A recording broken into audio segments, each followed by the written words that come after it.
Welcome to another episode of Legion Elite Motorsports. I'm your host Isaiah, and on today's episode we are going to replace a AC compressor and hopefully find the source of a power steering leak. So we're going to be doing a bit of pressure washing and take it from there. So let's dive in. Okay, so in this episode we are going to replace the AC compressor on this 3.8 Mavic on the Gallant, and we're going to chase down a power steering leak. It's a big one. So what we're going to do is we're going to go ahead and replace the AC compressor first, pop new O-rings on that, and we're going to seal that system off first, put the belt back on. Then we're going to clean up and pressure wash all of the power steering components, including down here where it's the biggest mess. Okay, you can see it's all soaking wet. So we're going to clean all of this off. And then we should be able to pinpoint exactly where all of this is coming from and repair it. As of right now, it's too messy to tell. So let's start with the AC compressor first. We're going to go ahead and take down this cover right here, which is going to be 212 millimeters. There's one there, and then there's one on the other side under there, which is too yucky. I'm not going to put the camera in there, but we're going to take that off, and then you got your clips right here, there and there. Take that off so you can take this panel out and you can see the crank. We're going to get to the the tensioner for the serpentine belt, and we're going to pop that bad boy off, and then we're going to take down the AC compressor. But before we do, we're going to have to take down the splash shield. Technically it's not in the way, you can go around it, but I just prefer to take it down. Gives you just that much more room. So along with the pressure washing, for obvious reasons, we need to clean all of this area up. It's just really nasty, and this isn't from current spills. I would have to say this is from old spills plus new spills in the back. So all of this needs to be cleaned up. So let's get to it. And yeah, so in order to take this one off, I have to take these clips out here all the way down, and then this whole thing will come out, and we should be good to go. Okay, so auto tensioner, you are going to loosen this 14 millimeter, about 10 turns counterclockwise, and then on the bottom,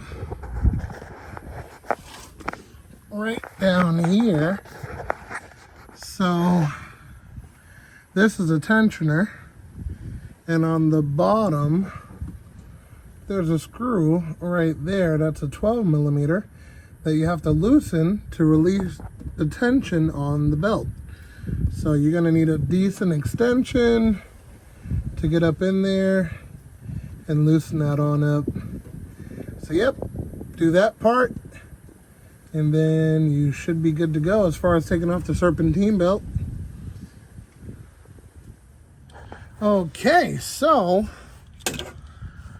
once you get the cover out of the way, the belt's loose, you got 12 millimeters, 4 of them for the compressor, 2 of them for the lines, and then once we get it down a little bit, we're going to unplug the single plug, and then we're going to reverse the process for putting it back in. And then once we get the new compressor in, tighten up the lines, we're going to pressure wash all of this nasty gunk. So I'm not going to put this bottom piece back yet, or we need to clean all of this up down here so it looks presentable and traceable for stains, and take it from there.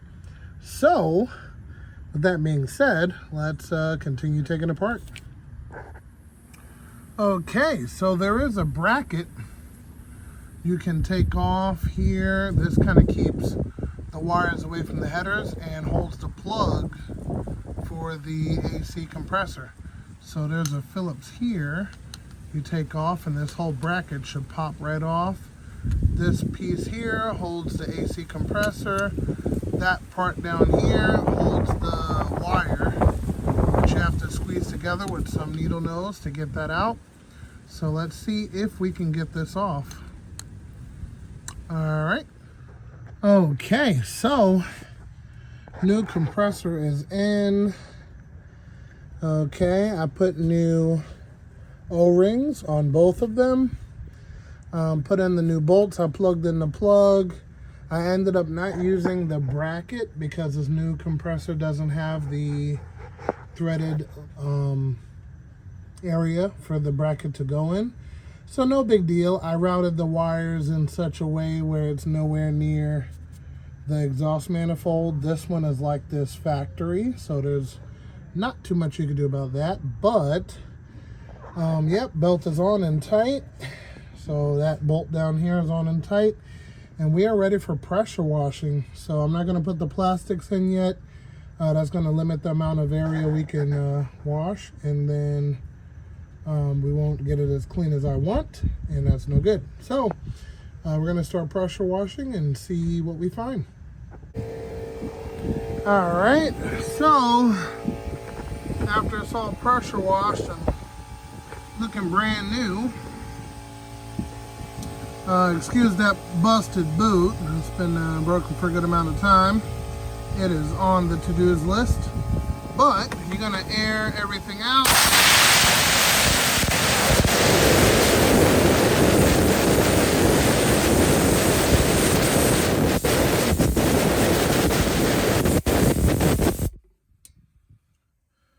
You pretty much get the idea. We're gonna air clean everything out and make sure everything is nice and dry, and we're gonna fire up the car and see where this power steering leak is coming from, and then last we're gonna fill up the AC compressor. Now, when it comes to the AC compressor, you gotta make sure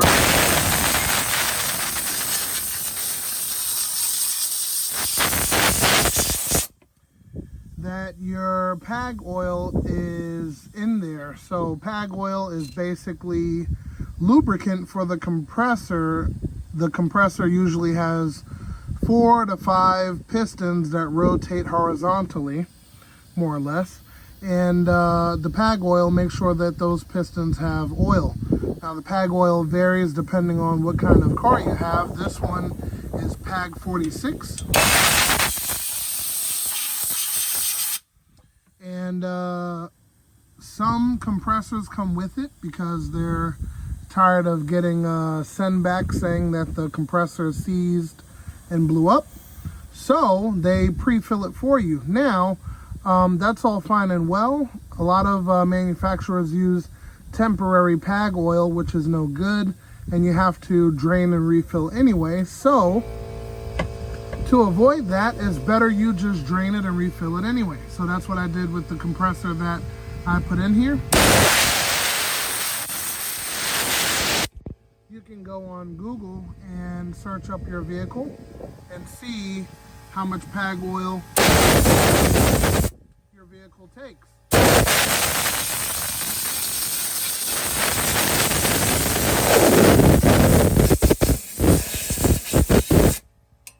Once you do that, you're good to go.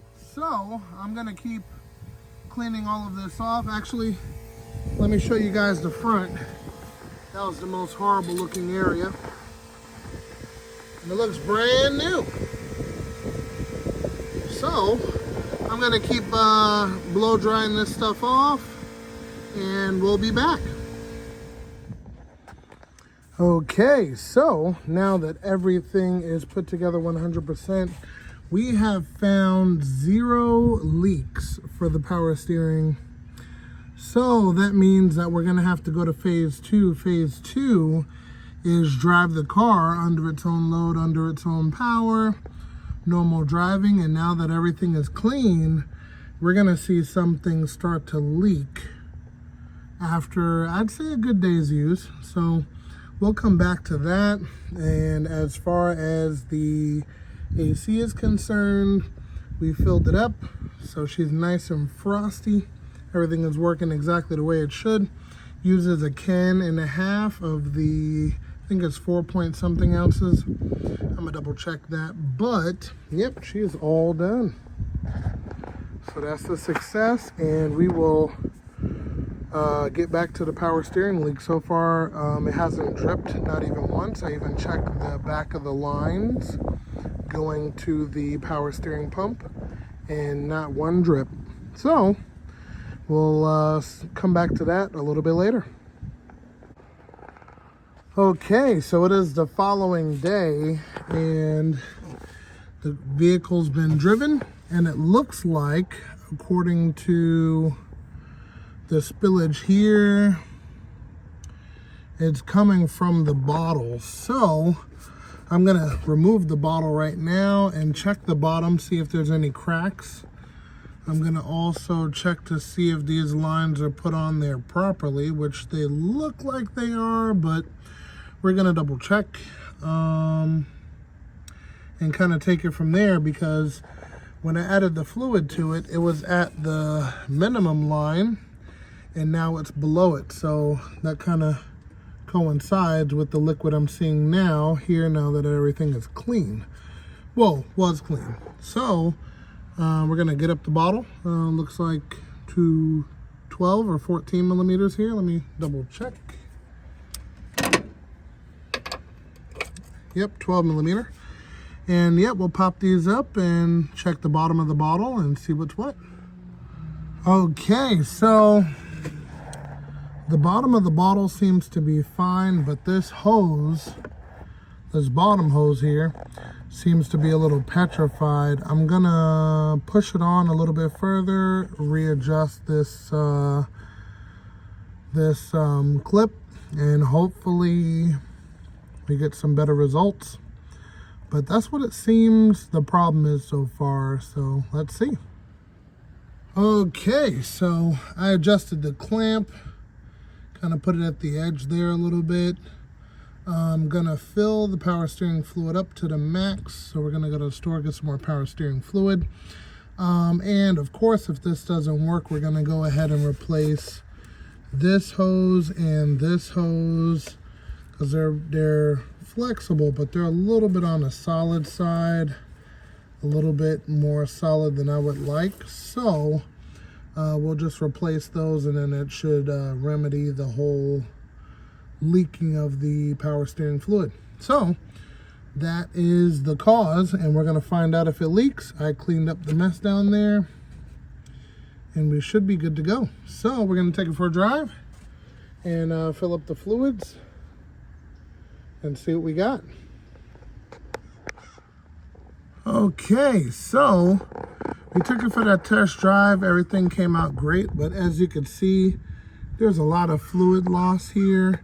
And what I did was I took the clamp, moved it back, and then I upgraded it to a worm clamp, which is a lot stronger. And I tightened it up and went for a drive again after I cleaned up the mess, and it still leaked. So I come to find out, it is the bottle is cracked on the bottom. So you see the seam right here? It is cracked right along that seam. So what I'm gonna do is I'm gonna order another bottle, and we should be good to go. So we're gonna stop it there, and boom, we should be good to just replace that bottle, fill it up with new fluids, clean up our mess, and boom, that's fixed. And with that said, we're gonna call it an episode right there. I'm gonna end up changing that bottle off camera. You guys see how simple it is to take on and take off, clean up the mess, and that should be an open and closed case. Then we'll move on to something a little bit more interesting, at least pertaining to that car when we get to it. So if you found that helpful in some way, shape, or form, if you're not already, consider subscribing, hitting that bell icon for updated notifications. And remember, guys, knowledge is power, and I will see you next time.